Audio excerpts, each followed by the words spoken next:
แม่นเก้าควันรวยเด้น้อโอ้ยน้อ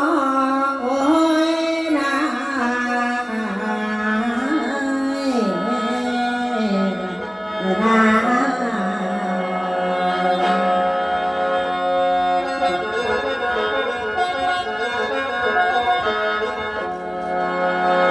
ว่านี่พ่อแม่เอ๋ย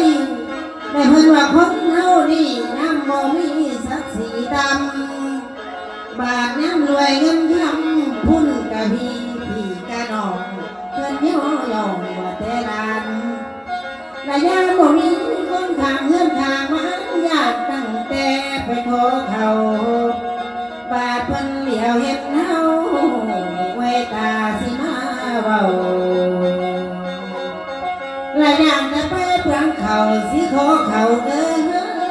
ยบ่เบาดอกและซ้ำ